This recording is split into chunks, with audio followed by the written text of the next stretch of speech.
Olá, hoje a gente vai mergulhar numas ideias bem contraintuitivas de um livro chamado Força de Vontade Não Funciona, do Benjamin Hardy. A premissa já chega quebrando tudo, né? Por que será que a gente se esforça tanto, mas parece que a força de vontade some justo na hora H? É uma pergunta que pega, né? E a nossa conversa hoje é justamente para tentar desvendar o argumento central do autor. Que o problema não é bem a nossa força interna ser fraca, sabe? Mas sim um ambiente que está em volta, que muitas vezes não ajuda. Hum, O Hardy defende que o mundo externo molda a gente. E que o segredo para mudar, para ter sucesso, é aprender a mexer nesse mundo a nosso favor. confesso que essa ideia de que não é sobre força de vontade é meio difícil de engolir de primeira. Como é que ele defende isso? Bom, ele diz que a força de vontade é tipo um recurso limitado, sabe? Como um músculo que cansa mesmo. Ah, entendi. Se a gente fica o tempo todo tentando lutar contra as tentações, sei lá, a comida não tão saudável que está em todo lugar, o celular apitando sem parar, isso esgota a gente. E aí a chance de falhar aumenta muito. Para ele, se você precisa usar a força de vontade, é porque já tem um conflito ali dentro, entende? Faz sentido. E o ponto-chave que o livro traz é que essa exaustão toda não é bem uma falha de caráter nossa, não. É mais uma consequência dos ambientes de hoje em dia, que são, assim, desenhados para bombardear a gente com escolha, com estímulo o tempo todo. Sim, é muita coisa. Nossa energia mental vai embora antes mesmo da gente conseguir focar no que importa de verdade. Então, depender só da força de vontade seria como tentar atravessar um campo minado só na base da sorte, né? Não dá. Tá, então se a força de vontade falha, o que é que funciona então? Aí entra a ideia do ambiente, imagino. Exatamente. Essa é a espinha dorsal do livro. Nós somos profundamente moldados pelo nosso ambiente. Hardy até cita um historiador, o Will Durant, que notou que os grandes heróis da história muitas vezes foram produto das circunstâncias da época. Interessante isso. Ou aquela ideia mais conhecida, né? Que a gente acaba virando meio que a média das pessoas com quem a gente mais convive.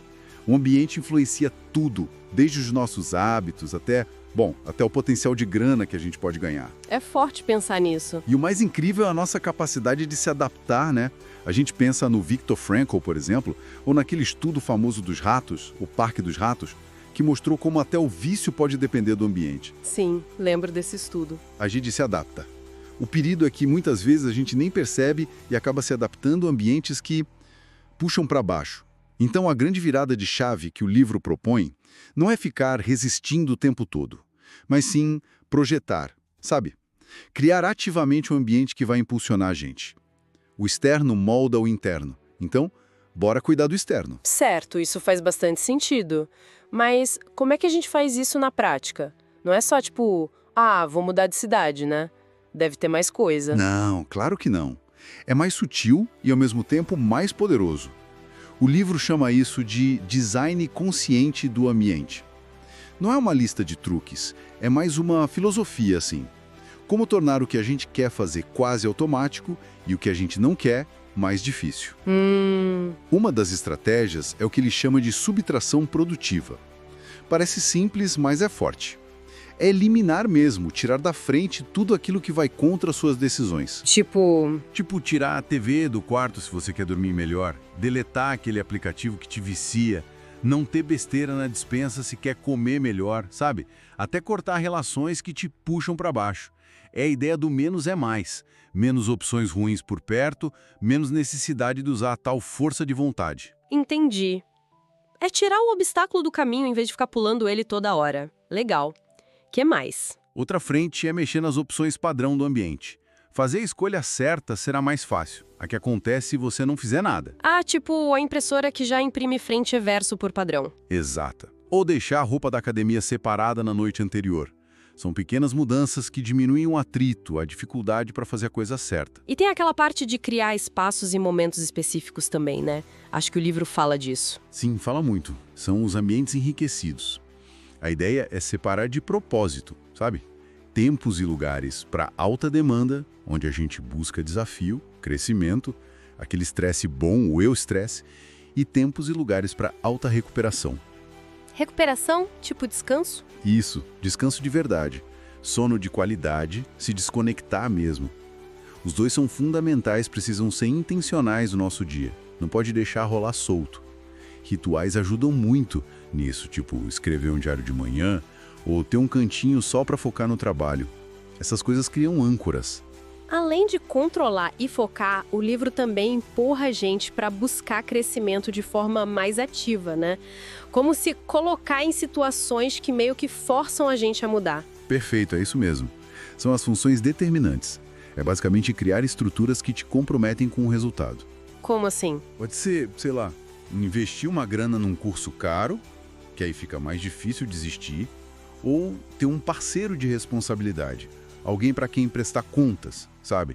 A pressão social positiva ajuda. Entendi. Ou assumir um desafio público com consequências se você não entregar. Isso tira o peso da decisão do momento, força a gente a seguir o plano. É se jogar em ambientes que exigem mais, sabendo que a adaptação, o crescimento vai vir.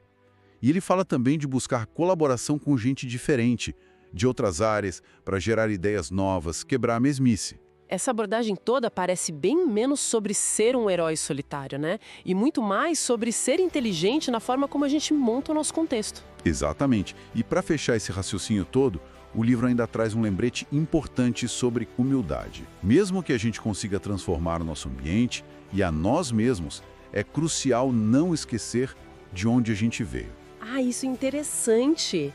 Se conectar com a nossa história pessoal, familiar, dá resiliência e ajuda a evitar a armadilha do ego, sabe? Aquele erro comum de achar que sucesso ou fracasso é 100% mérito ou culpa nossa.